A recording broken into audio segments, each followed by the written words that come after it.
My name is Amanda, and I was an avid user of online dating apps until one harrowing experience changed my perspective forever. I want to share my story as a cautionary tale about the dangers lurking in the world of online dating, a world where the line between romance and horror can blur tragically. It all started when I swiped right on a profile that seemed perfect. His name was Alex, and his profile depicted him as charming, successful, and looking for a serious relationship. We matched, and soon our conversations became the highlight of my days. Alex was everything I had hoped for: attentive, funny, and seemingly genuine. We chatted for weeks, sharing stories, laughing at each other's jokes, and gradually building what I believed was a real connection. Encouraged by my friends, I agreed to meet Alex in person. He suggested a cozy cafe downtown, a public place that eased some of the nervousness I felt about meeting a stranger from the internet. The date was wonderful. Alex was as charming in person as he was online, and we spent hours talking, losing track of time. As the evening drew to a close, he walked me to my car, and we shared a sweet, promising goodbye. I drove home with a heart full of excitement and a mind buzzing with possibilities. Over the next few weeks, our relationship progressed quickly. Alex was romantic and said all the right things, making me feel like I was the only one in his world. We went on several more dates, each one seemingly perfect. But soon, small cracks began to appear in the facade. Alex started to become possessive, wanting to know where I was at all times. He would text incessantly, growing agitated if I didn't respond immediately. At first, I thought it was just him being caring, but it quickly became suffocating. Then came the night that turned everything into a nightmare. Alex had invited me to dinner at his place, a step I felt was natural given the progression of our relationship.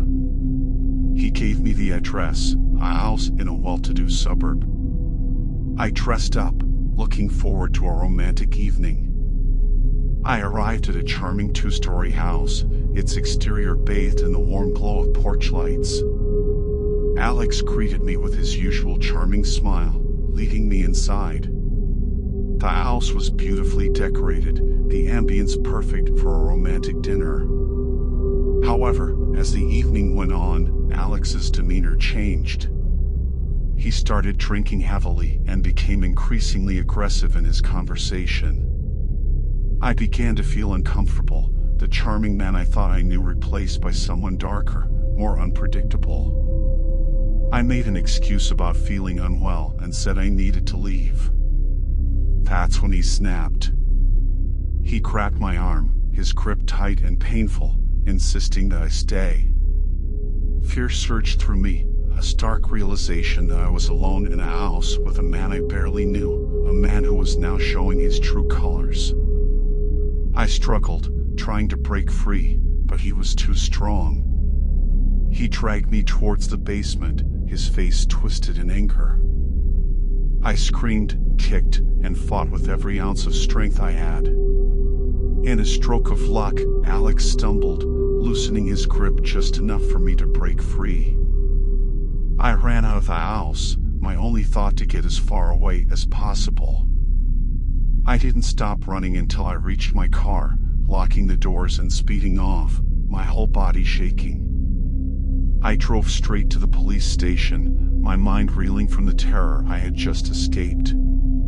The police acted immediately, but when they reached Alex's house, it was empty. The man I had known as Alex had vanished, leaving behind a house that wasn't even his. It was a property up for sale, which he had somehow gained access to.